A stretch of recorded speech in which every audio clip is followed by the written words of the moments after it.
여러분 안녕하십니까. 오늘부터는 이 강의의 중추 핵심인 제자백가 논의를 하려고 합니다.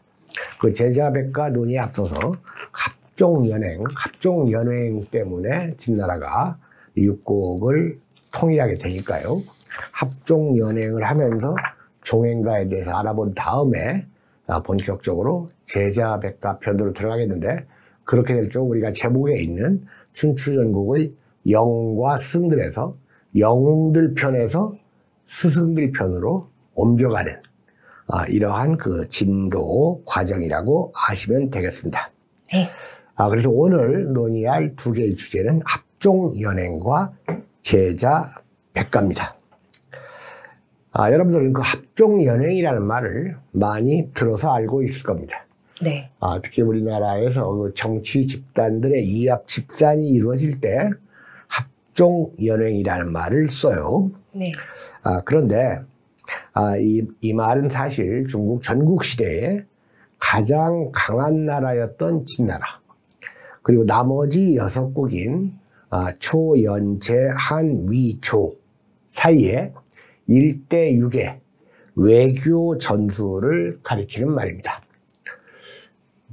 자, 그런데 이렇게 그 춘추전국 시대의 외교 전술을 주로 하던 학파가 있는데, 이 학파를 종횡가라고 합니다. 종횡가. 자, 여기 합종할 때 종, 그 다음에 이걸 연형이라고도 하고, 이 횡자를 이 횡단보도 할 때 횡자를 쓰기도 해요. 그래서 연횡. 여기서는 이제 형자를 썼는데 횡자를 횡단보도 할 때 횡자를 따로 쓰기도 합니다. 자, 그러면 우리가 종과 횡이 있습니다. 자, 그러면 여러분 국토를 종단한다. 세로로. 이런 말 들어봤죠? 네. 그 다음에 횡단보도. 네. 자, 그러니까 이 종이라는 것은 상하 개념이고 남북의 개념, 그리고 세로의 개념이에요. 네. 횡이라는 것은 이건 좌우. 좌우의 개념이고, 그 다음에 동서의 개념이고, 그 다음에 가로의 개념. 그러니까 횡단과 종단. 그래서 이것을 합해서 종횡가라는 이제 학파의 무리가 이렇게 형성이 됐죠. 따라서 요즘 종횡가라고 하면 현대어에서는 외교 및 협상 방략과 관계된 학파로서 아주 중요해졌죠. 자, 기원전 4세기 말에 이 나라 저 나라를 유세 다니던 소진이라는 인물이 있었습니다. 소진. 이 소진은 사람 이름입니다. 이 산동 지방의 연나라가 있었죠. 산동 지방의 연나라를 시작으로 해가지고 나머지 5국들을 돌아다니면서 자기의 그 외교 방략을 받아들일 것을 설득을 했는데, 이 소진이 종횡가의 아주 브레인이에요. 그때 이 진나라를 제외한 약소국이라고 하기는 그렇고, 주변국 6나라를 설득할 때 썼던 말이 바로 요겁니다. 영, 위, 계구, 물, 위, 우후 해서 영, 위, 이건 비록 뭐뭐 한다 할지라도 해가지고 as if 이런 뜻이에요. 계구라는 건 닭대가리라는 뜻이죠. 네. 닭대가리라는 뜻이고, 물이라는 건 이건 하지 마라, 금지의 뜻, 나트의 뜻입니다. 그 다음에 이거 소우자죠. 그 다음에 이제 후자, 꼬리, 그래서 뒤끝이라는 얘기죠. 그러니까 사실 우리가 이런 걸 읽을 때 한국에서 한국식 발음으로 영, 위, 계구, 물, 위, 우후, 사실 이런 건 별 의미가 없어요, 이제는. 그래서 막 이걸 가지고 막 이게 무슨 자냐 이런 거 따지는 질문, 나한테 예전에 그 댓글로 한 사람이 있어서 내가 짜증나가지고 글자 하나 무슨 의미가 없습니다. 이게 예를 들어 무슨 이걸 일본 사람들한테 쓰라고 하면 도라꾸라고 쓰는데 도라꾸라고 쓰는 게 뭔 의미가 있어요? 도라꾸는 일본 말이야. 트럭이라고 하지 마. 뭐 말이 안 되죠. 뭐 좀 심한 비유지만.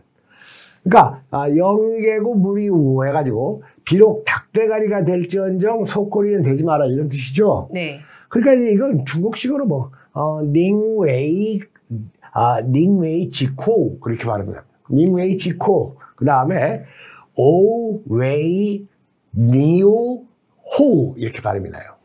중국 발음으로 하면 이 소가 니오 아닙니까?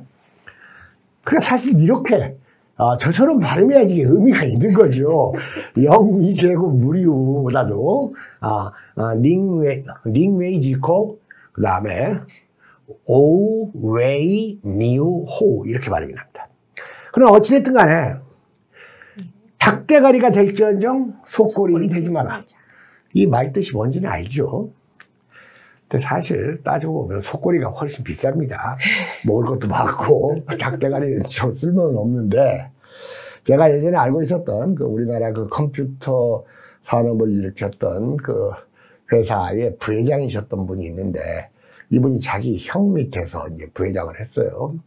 그러니까 뭐 이렇게 큰 회사의 부회장이니까 남들은 출세한 줄 아는데 이분이 돌아가시면서 자식들한테 유언을 너희들은 구멍가게를 하더라도 네가 운영을 해라.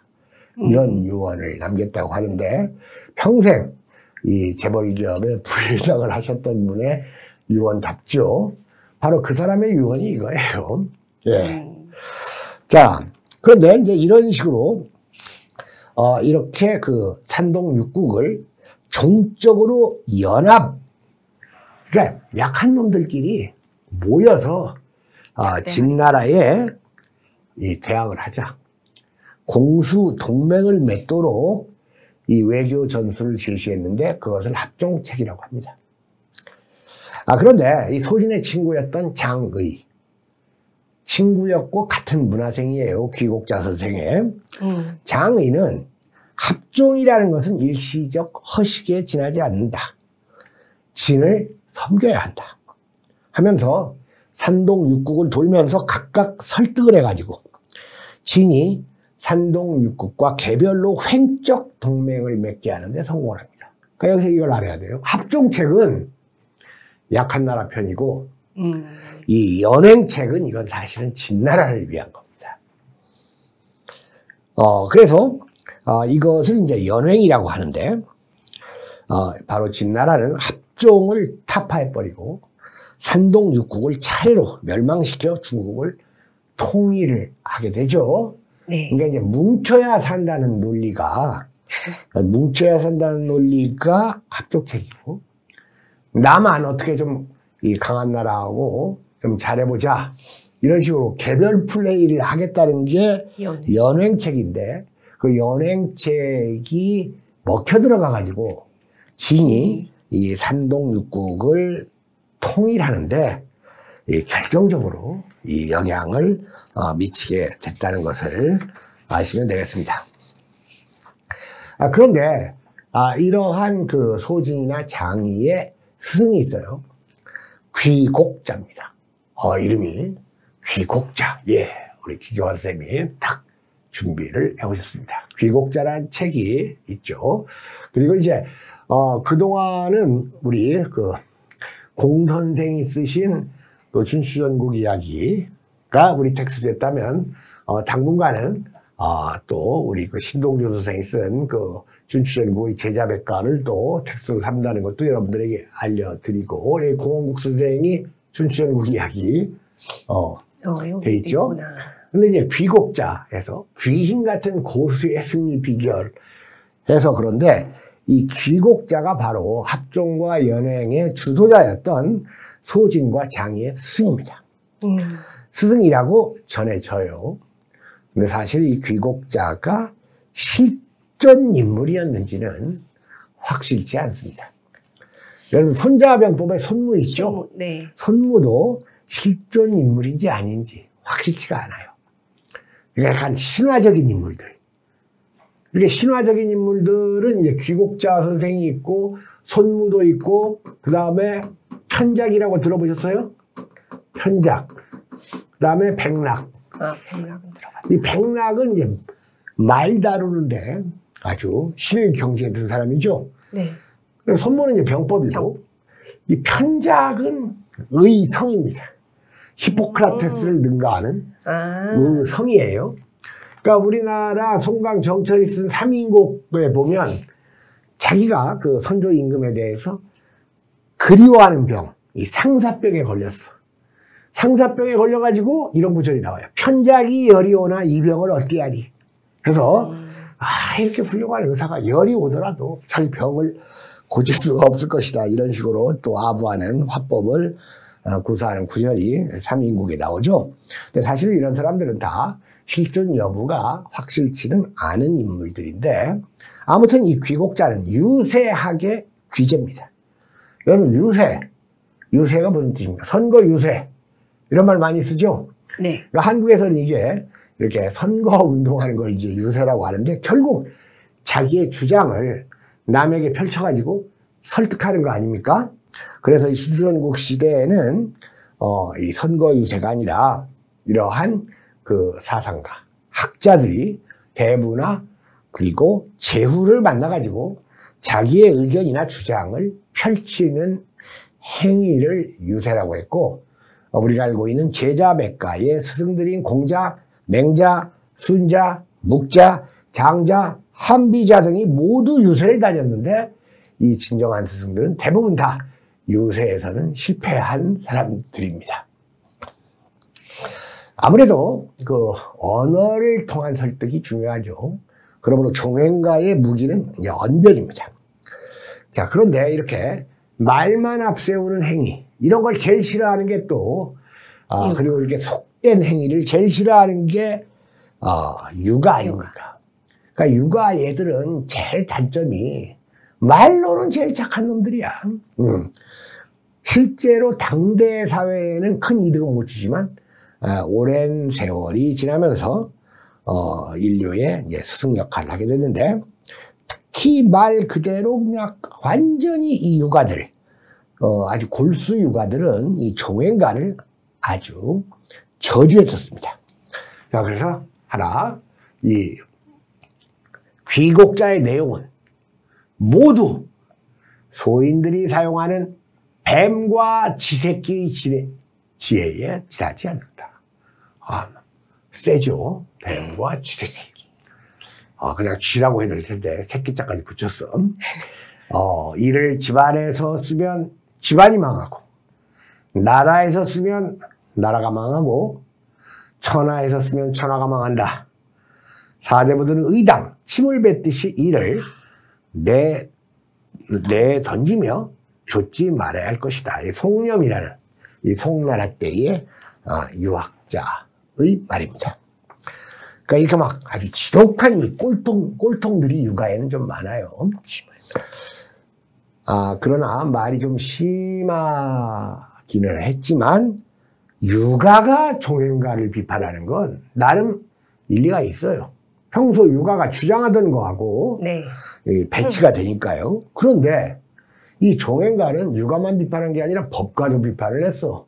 근데 사실은 법가의 주장이나 종행가의 주장이나 큰 차이가 없거든요. 네. 그럼 여러분들 누가 더 이 종행가를 싫어했을 것 같습니까? 육아와 법가 중에 실제는 법가가 더 싫어하는 거예요. 자기들하고 비슷한 편, 같은 편. 그래서 한비자가 말하기를 군주가 유색액의 말 주변에 넘어가서는 안 된다.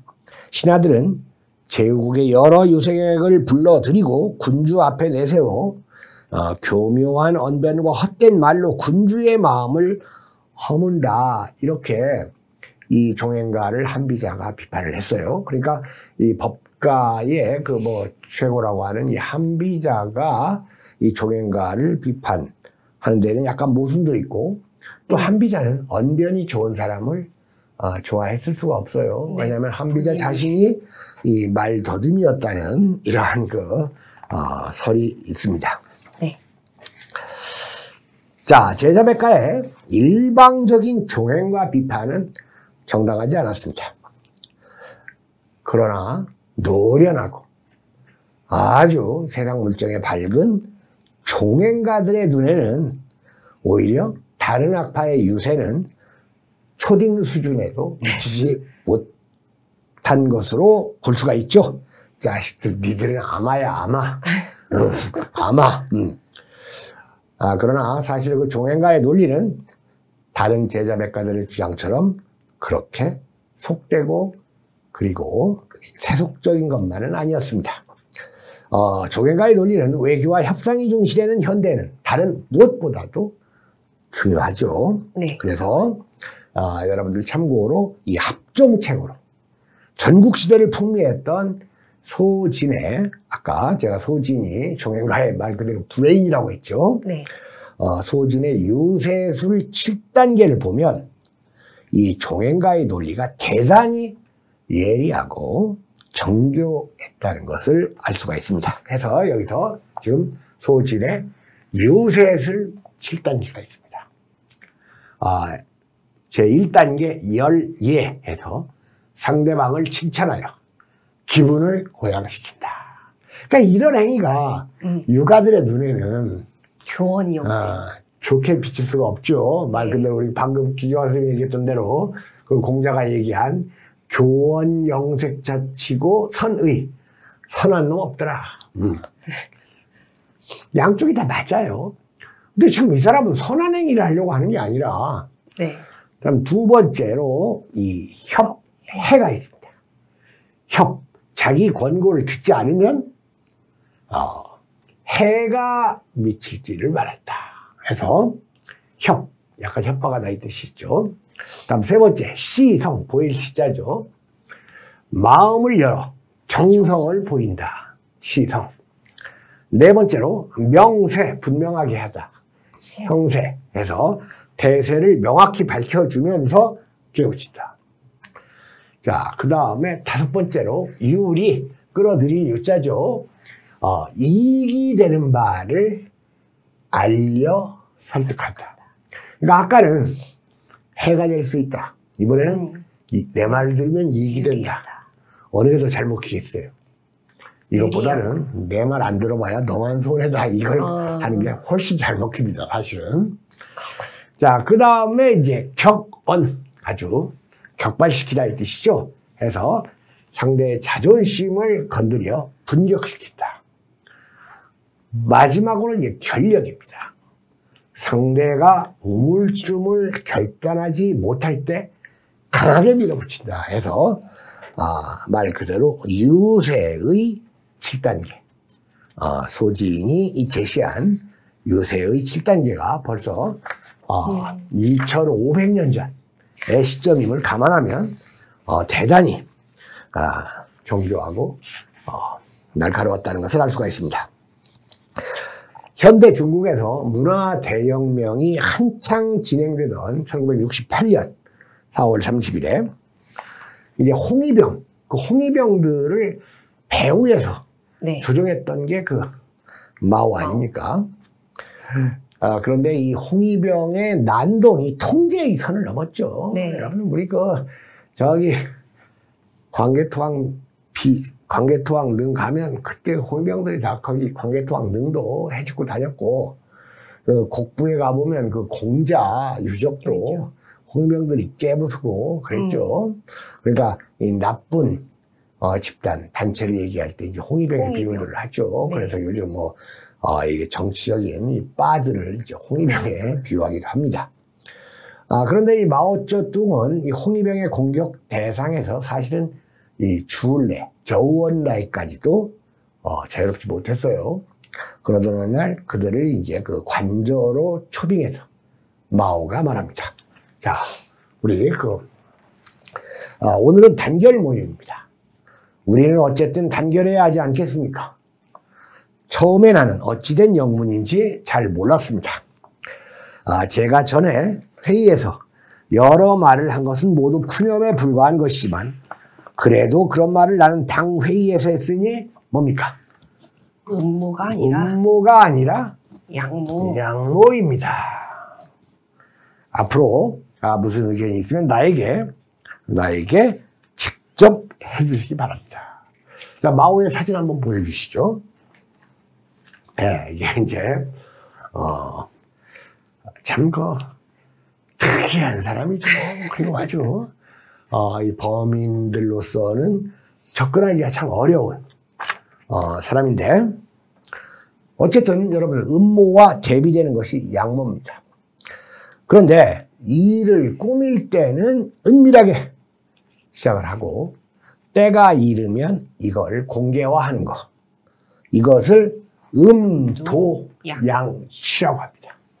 음도양치. 음으로 시작해서 양을 취한다. 그런데 바로 이 음도양치가 바로 귀곡자의 논리거든요. 그러니까 우리가 천하의 그 독서가였던 마오는 분명히 귀곡자도 읽었을 것이다 라는 추정을 얼마든지 해볼 수가 있습니다. 자, 그러면 이제 제자백가로 들어가도록 하겠습니다. 이미 제가 여러분들에게 얘기했듯이 중국 춘추 전국 시대라는 것은 진나라 통일 이전 550년의 기간을 지향합니다. 그래서 제자백가에서 이 많은, 그래서 자는 이제 마스터, 스승들한테 네. 마스터, 그 다음에 이제 백가는 이제 많은 이 학파. 그러니까 수많은 스승과 학파들. 왜? 백가쟁명. 이 수많은 학파회가 서로 소리를 내면서 울린다. 해서 이 백가쟁명이 이루어졌던 이 제자백가는 사실은 모두 전쟁을 예방하거나 전쟁을 종결하고 인민들의 삶을 풍요롭고 인민들의 심성을 따뜻하게 만들려는 이러한 방식들입니다. 따라서 춘추전국 시대는 시대상으로는 인류 역사에서 가장 많은 전쟁이 일어났던 폭력과 기만의 시대였지만 이런 시대일수록 역설적이게도 인류의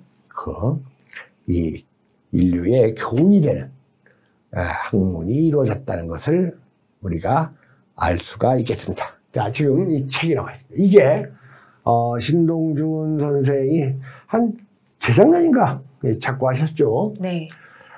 이분이 저술한 춘추전국의 제자백가인데 한 1630페이지 정도 되는데요.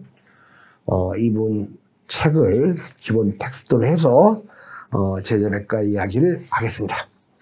자, 제자백가의 시대 등급을 좀 말하겠습니다. 방금 얘기했듯이 이 춘추전국 시대는 동서고금 인류 최악의 난세입니다. 그러나 역설적으로도 이 기간에 인간이 만들어낼 수 있는 온갖 종류의 치국 평천화 방약이 등장을 했고 후대까지 가장 많은 영향을 미치는 학파 넷을 고른다면 유가, 법가, 도가, 묵가라고 할 수가 있습니다. 그래서 이 유가, 법가, 도가, 묵가를 묶어서 선진, 즉 선진, 진나라 이전 사가로 분류를 신동준 선생님은 하시는데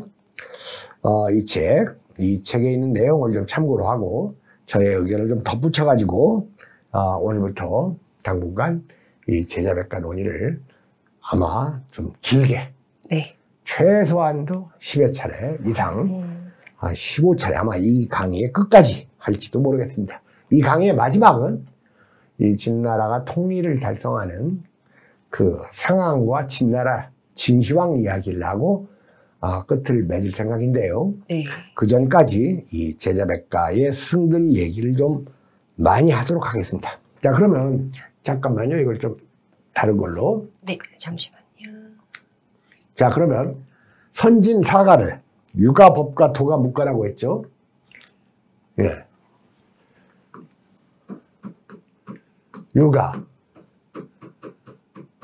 법가, 도가, 묵가인데 이게 이제 우리 신동준 선생이 그 원전을 따로 어디에서 이렇게 참고를 하셨는지는 몰라도 우리가 그 맹자하면 육아 아닙니까? 네. 육아. 그죠? 네. 그리고 맹자하면 육아고 그 다음에 이 묵자도 육아에다가 들어갈 수가 있어요. 그래서 이 맹자와 묵자를 이 육아의 좌우의 개념으로 얘기를 해요. 육아의 좌파. 그러면 공자와 순자 상당히 설득력이 있는 논리예요. 이건 육아의 우파다. 그러면 어떤 문제가 생겨요? 묵가가 육아 속으로 들어가 버리잖아요. 네. 묵가가 육아 속으로 들어가 버리니까 선진4가 가지고 선진3가가 된 거예요. 하나 줄어들었죠? 네. 여기에 우리가 이 강의에서 맨 처음 중시했던 그 관중과 그 다음에 여기다가 이 사마천의 이 사기에 나오는 화식열전이 있습니다. 물질의 중요성. 네. 부민필선. 먼저 부유하게 해야 된다는 이 관중과 이 사마천 화식열전의 논리를 우리가 따로 이 상가라고 해서 이 4개의 대표적인 제자백과를 꼽는다면 이렇게 할 수가 있다. 상당히 일리가 있는 말입니다. 네. 상가는 오늘날 중국학계에서 가장 크게 각광을 받고 있는데 유일하게 경제, 상업의 중요성을 강조했죠. 그러니까 요즘 말로 치면 정치 경제학입니다.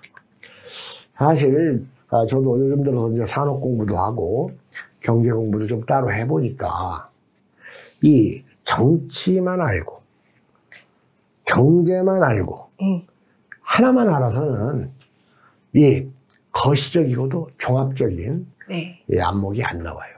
우리가 정치를 알려면 역사를 공부해야 되지만 경제를 알려면 이 산업과 과학을 또 공부 안 할 수가 없습니다. 그래서 정치와 경제를 함께 자기의 교양으로 확보하기 위해서는 좀 넓게 공부를 해야 된다. 자, 그래서 방금 얘기했듯이 이 상가의 학자는 관중과 사마천으로 대표되고 사마천의 사기열전에 나오는 화시열전을 보면 물질적 가치를 대단히 중시했고, 그렇다고 맹자 같은 사람도 물질적 가치를 무시하지는 않았어요. 네.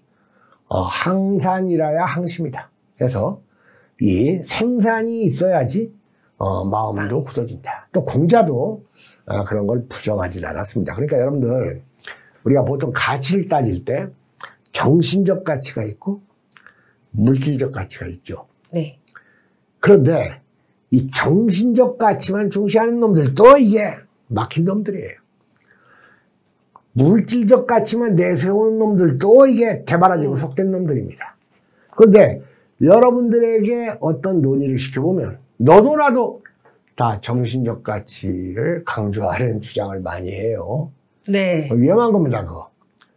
양자의 조화와 균형을 말해야 되는 거예요.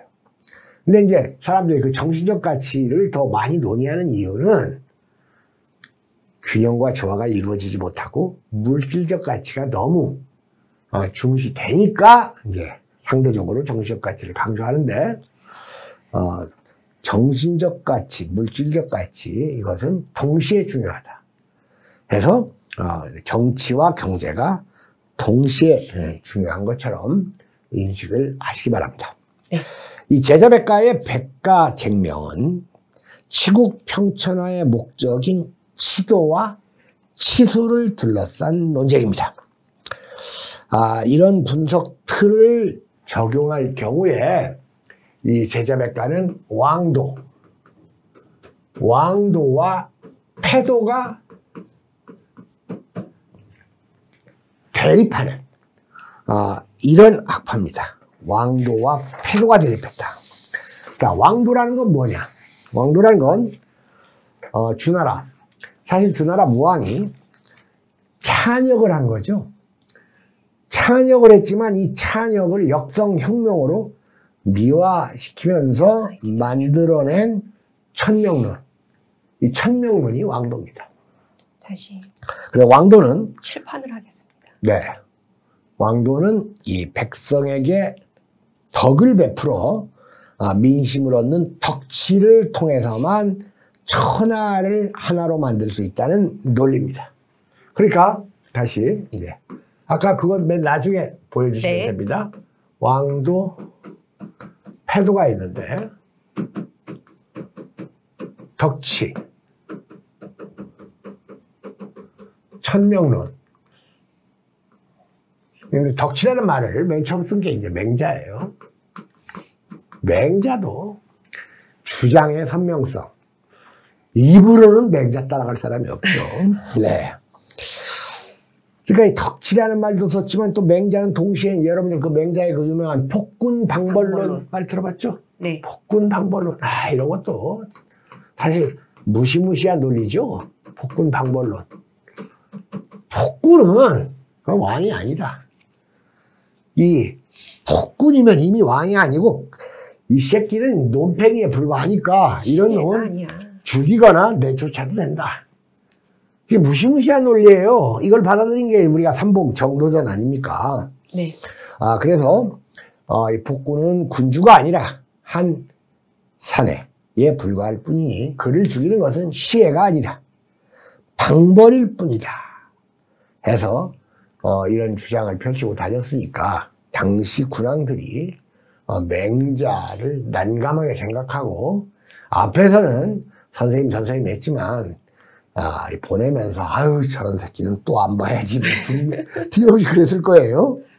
자, 그런데 이 패도는 이제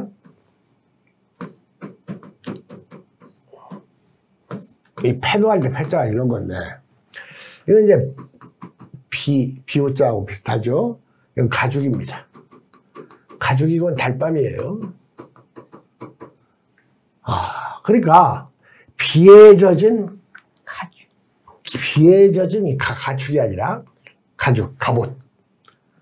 비에 젖은 갑옷을 입고 달밤에 이동하는 야간 행군의 의미가 있어요. 패도. 그러니까 여러분들 춘추 5패 할 때 패자가 이 패자예요. 그래서 이 비에 젖은 갑옷과 안장 그리고 야간 행군의 뜻이 담겨있는 패도. 따라서 패자라는 건 무력에 의해 으뜸이 되는 자로서 이 패자는 강자보다 몇 수 위의 강자입니다. 그리고 바로 패도를 뒷받침하는 논리가 법가와 병가예요. 왕도를 뒷받침하는 논리는 뭐 말할 필요도 없이 유가죠. 유가입니다. 유가와 묵가. 근데 여기서 이제 한 가지 재미난 게 있는데 법가의 대표를 우리가 이제 한비라고 해요. 한비라는 것은 원래 한나라의 비가 이름이에요. 그런데 다른 사람들은 다 그냥 공자, 맹자 해가지고 바로 자자를 붙이는데 한비자만 꼭 한자라고 안 하고 한비자라고 하는 이유는 훗날 당나라 때 대유학자 한유가 있거든요. 한유, 여러분들 그 퇴고라는 말, 그 일화에서 등장하는, 그래서 한유를 한자로 대우하고 싶으니까, 한비자는 한자라고 하면 혼동되니까 한비자로 글자 하나를 더 넣었는데, 사실 한유는 제자백가는 아니죠. 네. 당나라 때 사람이니까. 그러니까 사실은 한비자를 한자라고 불러주는 게 타당하다. 이렇게 볼 수가 있습니다. 강력한 법치를 기반으로 한 패도를 통해서만 난세를 평정할 수 있다고 주장했죠. 그래서 대체로 이 태평성대에는 유가 그리고 난세에는 법가가 필요하고 실제로 중국의 제왕들은 겉으로는 육아인 척 하면서 실제로는 이 법가. 그리고 육아와 법가도 이게 어느 것이 좋냐 나쁘냐를 따질 게 아니라 육아와 법가의 시적절한 적용과 이 조화와 균형이 훨씬 중요하다고 할 수가 있습니다. 네. 그러나 여러분들 이 왕도건 패도건 육아건 법가건 그 목적은 같습니다. 네. 이 목적은 사람과 백성을 이해하는 애인, 애민에 있음을 간과해서는 안 됩니다. 방법론이지 목적까지가 다른 게 아니라 그겁니다. 자, 그래서 이 신동준 선생은 이 시대의 그 5단계론을 펼치고 있습니다. 해서 이 제자백가의 시대 등급 5등급이 있습니다. 해서 최상의 시대는 성스러울 성자죠. 성세로서 노장자의 논리. 사실은 이 노자의 논리예요. 네. 하지만 왕이 있는지조차도 모르는 이런 시대는 없겠죠, 사실. 다음으로는 이제 태평성대 할 때 성자, 성사로서 유무가의 논리. 그다음 세 번째는 이 평세로서 상가의 논리. 네 번째는 위세로서 법가의 논리. 최악은 난세입니다. 난세로서 병가의 논리가 적용돼야 된다. 바로 이 제자백가의 시대 5등급 여기에 이 제자백가의 핵심을 이해할 수 있는 이 내용이 들어있다고 보아서 여러분들에게 소개를 했습니다. 자, 그러면 결국 이 제자백가들이 많은 저수를 남겼죠. 네. 본인 자신이 저작한 건 아니지만 저작한 책도 있지만 예를 들어 한비자 같은 사람들은 뭐 직접 저수를 했죠. 그러나 이제 후학들이 그 어록들을 모아서 나중에 편찬하기도 했지만 어쨌든 이 준추전국의 제자백가들은 놀라운 양의 저작물을 후대에 남겼으니까 오늘 이 제자백가의 텍스트들, 기본 텍스트들을 한번 같이 보도록 하겠습니다. 자, 먼저 육아에는 논어, 맹자, 순자, 좌전, 주역, 시경이 있습니다. 이걸 뭐 설명하려면 한도 것도 없고 일단 이 책의 제목만 한번 보겠습니다. 그 다음에 이제 도가에는 도덕경, 노자의 도덕경, 그리고 이제 장자가 있죠. 이 도덕경 같은 것을 서양 사람들이 번역할 때는 이렇게 번역을 해요. The way 해가지고. 그 다음에 이제 묵가에 묵자가 있고, 상가에 관자가 있고, 아까 얘기했던 사마천의 사기의 화식열전이 있습니다. 그 다음에 법가에 한비자. 여기 있는 책들은 다 한국어로 번역되어 있습니다. 그 다음에 이제 이 상군서, 이 상군서는 상황이죠, 상황. 네. 이런 것도 다 번역서가 있어요. 그 다음에 병가의 손자병법. 손자병법은 번역서도 있지만 해설서도 풍부하게 있어요. 최근에 제가 읽은 이 손자병법은 한 1000페이지 가까운 이 손자병법의 해설서입니다. 손자병법 자체는 내용이 적은데, 그 다음에 종행가에 아까 봤던 여러분들이 귀곡자가 있는데, 여러분 봐서 알겠지만, 뭐가 좀 빠져 있는 것 같죠? 대학과 중용이 없죠? 네. 여기에. 네, 여러분 사실 대학과 중용의 기본 논지는 이미 논어와 주역에 다 들어있습니다.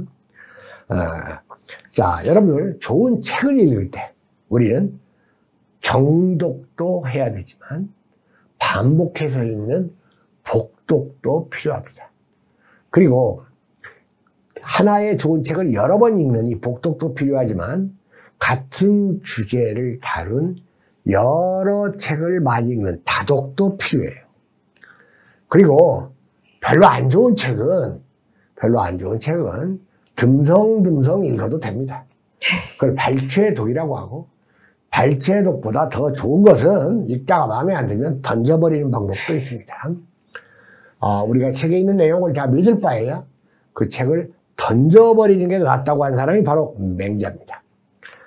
그러나 우리가 어떠한 책을 정성스럽게 읽는 행위를 뜻하는 말로 위편삼절이라는 말이 있죠. 네. 옛날에 대나무에다가 이 글자를 써서 책으로 만들었는데 이런 걸 우리가 죽간본이라고 하죠. 네. 근데 공자는 이 주역을 하도 많이 읽어서 책을 묶은 끈이 3번이나 끊어졌다 해서 위편삼절을 얘기해보자. 아무래도 다독을 많이 하면 넓어지죠. 그리고 정독을 많이 하면 정밀해지죠. 그래서 박이정, 이 넓고도 정밀하게 책을 읽어야 된다. 이런 말을 또 한 사람은 한국의 양주동이라는 사람입니다. 박이정 석자를 이 독서의 기본으로 삼아야 한다. 자, 여러분, 일본의 그 메이지 유신의 지도자, 이 조선으로서 보면 아주 나쁜 놈이죠. 네. 이 후쿠자와 유기치는 이 춘추자전을 13번 읽었습니다. 그리고 아까 우리가 논의했던 마오쩌둥은 방대한 양의 자치통감을 17번이나 읽었다고 하는데 17번 반을 읽었다는 주장도 있어요. 왜냐하면 마오가 죽을 당시에 이 자치통감의 중간쯤에 책이 펼쳐져 있었다고 하니까 여러분들 동양의 이 위정자들은 죽을 때까지 책을 손에서 놓지 않았습니다. 그래서 손에서 책을 놓지 않는다를 수불석권이라고 하죠. 수불석권.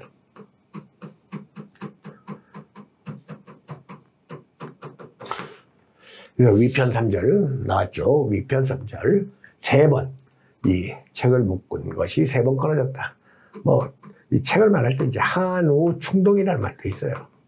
한우 충동에서 책이 많아서 소에다 실으면 소가 땀을 흘리고 집에다 놓으면 대들보가 흔들거리는데 옛날 책들이야말로 아주 양이 많아요. 그렇기 때문에 요즘 현대인들에 비하면 사실 적은 양이죠. 자, 수불석권. 그래서 이제 독서를 뜻하는 이 교훈이 되는 말들이 많은데, 여러분들 삼국지 역사의 주인공 조조는 말입니다. 이 전장, 싸움터에서도 항상 책을 끼고 다니고, 그 다음에 이 말을 타고 다닐 때도 시를 암송했다는 이러한 기록들이 있습니다. 이 최고의 책벌레는 조선의 세종입니다. 사실 나는 세종하고 정반대되는 지도자 유형이 광개토왕 같아요.